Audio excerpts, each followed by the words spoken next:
Hello, this is Tim, and welcome to Tim's Autistic Journey. I'm a 57-year-old autistic cisgender male from within the border of stolen land known as Canada, as you can tell from my hat. There'll be a link to the blog, which is a sailing blog, of course, and a YouTube channel called Ariose Sailing in the description below, so be sure to check that out. But this part is going to be a series of autistic videos. Today I'm going to talk about a few different things. I'll try to keep things as concise as possible, but my mind wanders, and good thing there's no butterflies in here, because you'll see my eyes darting around. So I'll also be talking about not just my own experience being autistic, but I also want to talk about mental health in general. I don't claim to be an expert, but I have over the last few years worked with other autistic adults in providing a guide to mental health for autistic adults through CAMH, which is the Center for Addictions and Mental Health in Toronto, and York University. And I've learned a lot through the international autistic community in the last several years, and through research of my own. And a lot of the current research in the last 5 years, especially 5 to 10 years, really contradicts a lot of long-held beliefs about autistic people, and even about mental health in general. So things are changing quite a bit, and what I've noticed is that those things in society take a long time before they catch up. So this is one of the reasons I'm doing this series. A few disclaimers. Autistic people are sometimes known to generalize, so I'm trying not to generalize. They also often have very black and white and definitive thinking, and I can fall into that category. But I am open to changing my opinion once I know that there's a new set of facts available to me. So things are not set in stone, but this is what I currently know, what I currently believe, and it's supported by quite a lot of my ideas are supported by the community which has provided them to me.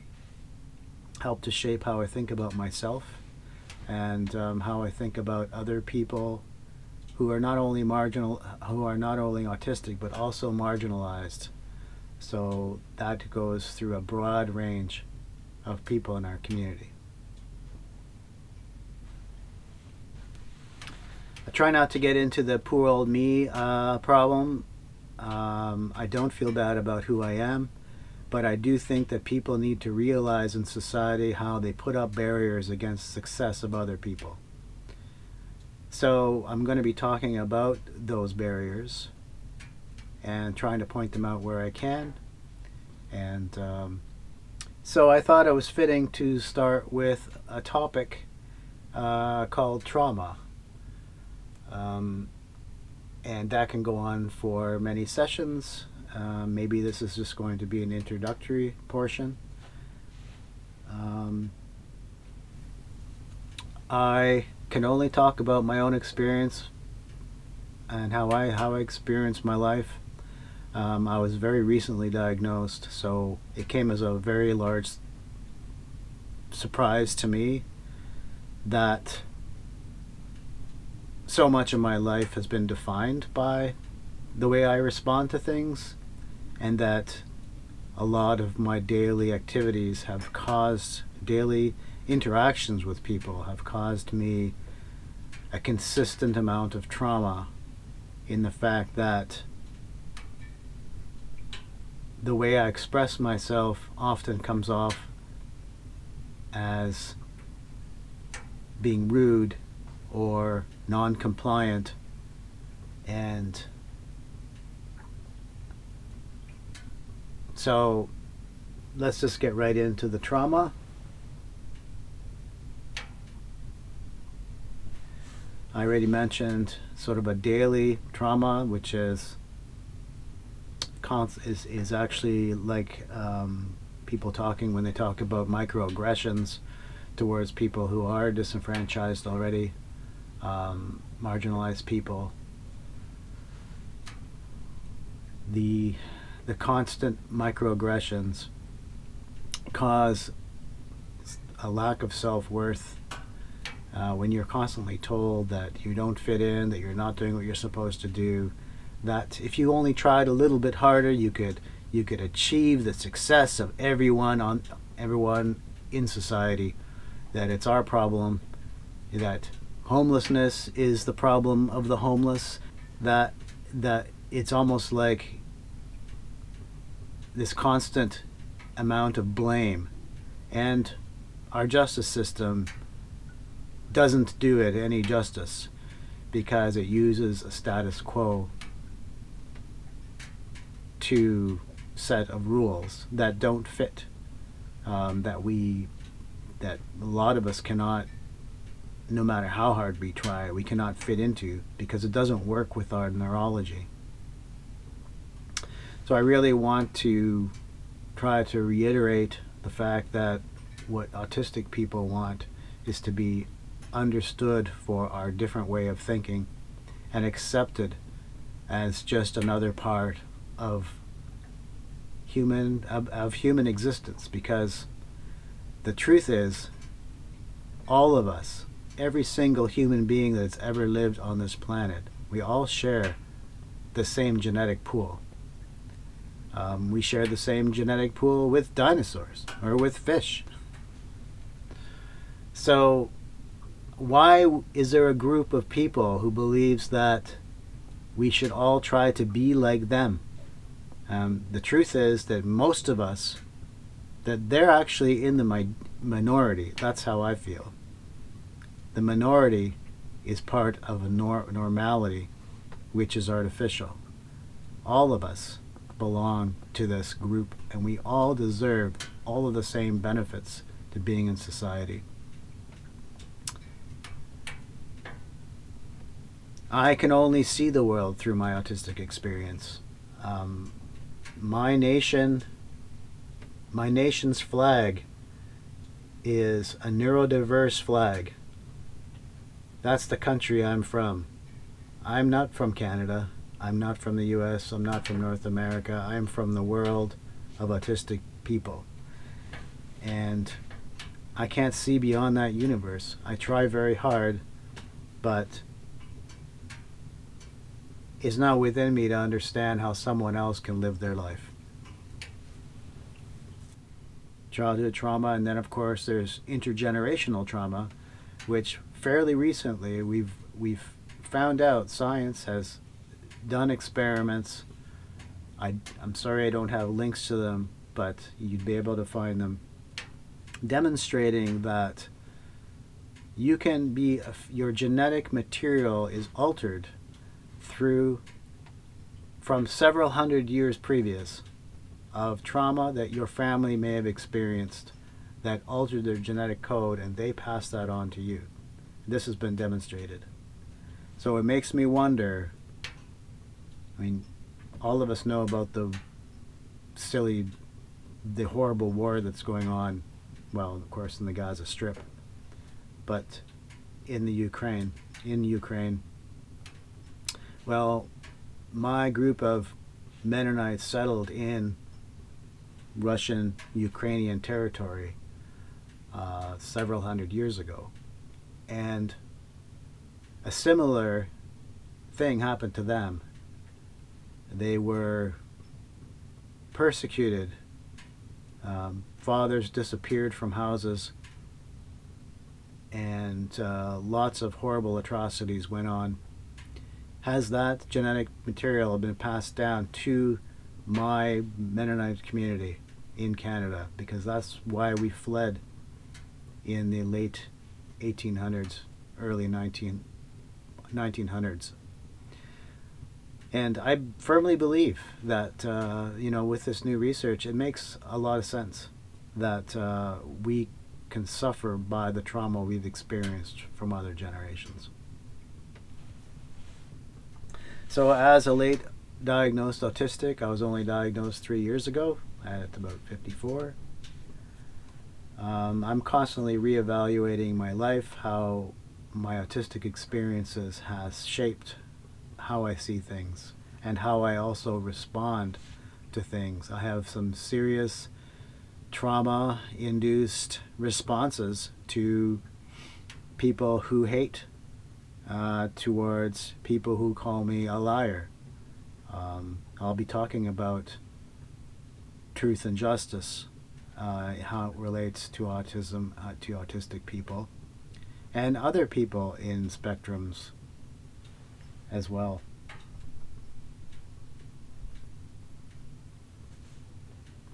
I'm doing this because I really want even people who've known me all my life. Because I'm 57, I've met thousands of different people. Some I've known very closely, others I've worked with, I've gone to school with, whatever. And I think some of the things I'm going to talk about or even mention about myself, they're very personal, but they also will give a window to them into dealing with people around you, because I guarantee you that every one of you watching this video knows an autistic person, but that person doesn't know they're autistic, and you just think they're weird or brilliant or whatever. But the fact is, there's way more of us out there than people realize. And through some education, maybe there'll be a lot more acceptance of people's differences in general.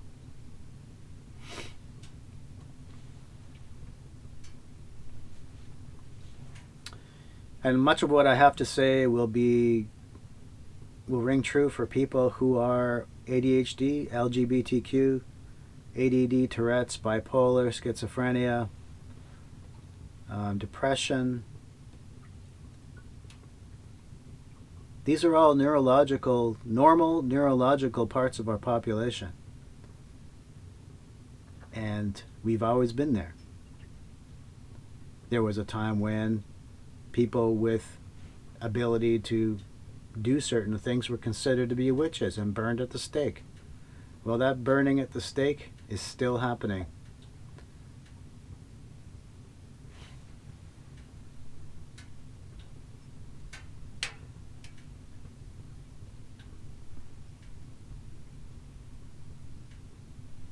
So, daily trauma.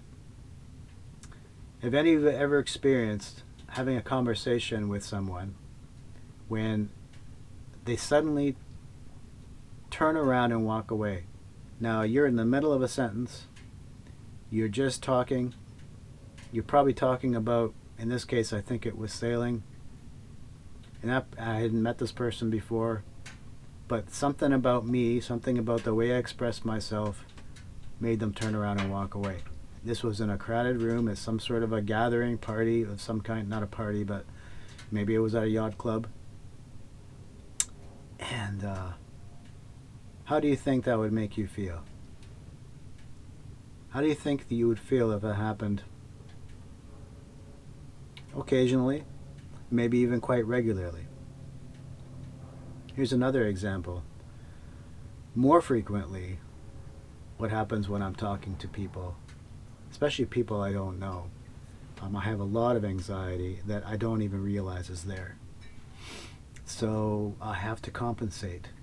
I have to focus, and the amount of focus it takes me to have a conversation is way beyond what people who don't experience that can understand. So I'll be talking to someone and they'll suddenly turn around and look up at the sky. Now, as you've noticed, I don't even look into the camera that often, because when I'm formulating thoughts, I am hyper fixated on my speech pattern and getting my thought out. This doesn't happen to me when I'm writing. when I'm writing, the thoughts come out clearly. They come out clearly and easily, and they flow. It's such a surprising dichotomy to recognize. So obviously I've gotten way better at speaking, and I wouldn't have been able to do this even, well, let's say in my 30s. I was almost debilitated speaking to someone. I would say a few words and leave. So I have come a long way, but it's a long, arduous process to be able to communicate in this fashion. I do provide myself with notes, as you can tell. So the one thing about it is I'm not a lot of autistic people, and I'm going to try not to put everybody in the same category, because I have noticed that there are some amazingly articulate autistic people who seem to have no trouble looking you in the eyes and speaking to you and looking quite normal. I can get away with that for some time, but it's a huge effort, and it drains me to the point that I can be sick the next day. So I have to be really careful about what I do, how I do it, and it has to be done on my own time and in my own environment. Like, for instance, right now I'm sitting in a protected bay. There's no one around because it's November or December, and who would be sailing this time of year on the Atlantic coast? There's no one who's going to interrupt me. There's the odd noise, and I do have to watch for fishermen boating by and creating some wake. So if you see a cut in the video, you'll know why.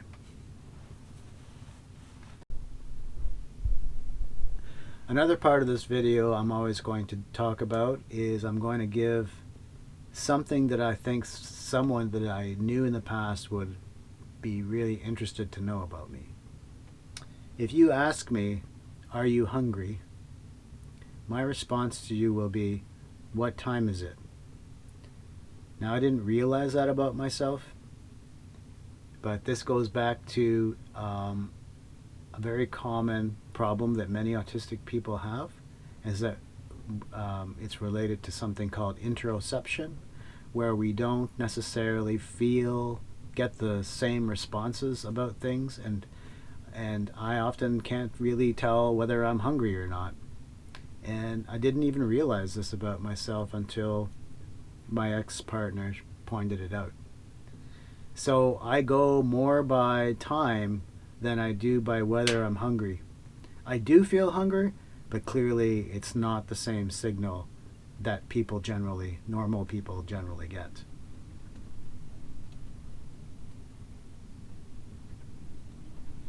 And that can happen especially if now I can forget to eat. If someone interrupts me, a package is delivered, I get excited, I go do something, and then at 5 o'clock I realize, oh, I didn't eat any lunch, and it's because I've got a headache or I'm not feeling well. And that's a very common problem among ADHDers as well. And another one I want to talk about, this one relates to my own children, is that same problem with interoception also extends to my digestive tract. So very early on in my life, I decided I did not want my mother to have to clean up after me, and so I started sitting down all the time on the toilet. I was in my 20s. I thought, this is ridiculous. There's always a mess. It doesn't matter what I do, so I'm just going to sit down. Maybe that's an autistic thing too. I don't know. So I've been doing that for 35 years or more. Anyway, I became regular after that because my body started. I always experienced pain, and I could not figure out why. And I think it's because I wasn't getting the message that I had to go. So sitting down was like I started to be more regular. I also became a vegetarian about 5 or 6 years after that, so that helped a lot too. but I realized that my body is not giving me that message. And you know, being part of my own, in the center of my own universe, I didn't realize that that was not a normal thing. So there you go. I hope that this has been helpful in some degree. I've rambled on way too long. This video is too long. I'm gonna have to cut parts out of it. I'm going to continue doing these videos. It's difficult while I'm traveling on a sailboat because I'm trying to run from weather and stay alive. And I've also got lots on the go in relation to the sailing videos, and I'm also trying to write my own music, and this is another problem. I have to seem to do everything, and I'm spending more time doing everything than getting out there and seeing anything that I'm visiting. So please check it out, ariosenotes.com and Ariose Sailing on YouTube. And thanks for watching.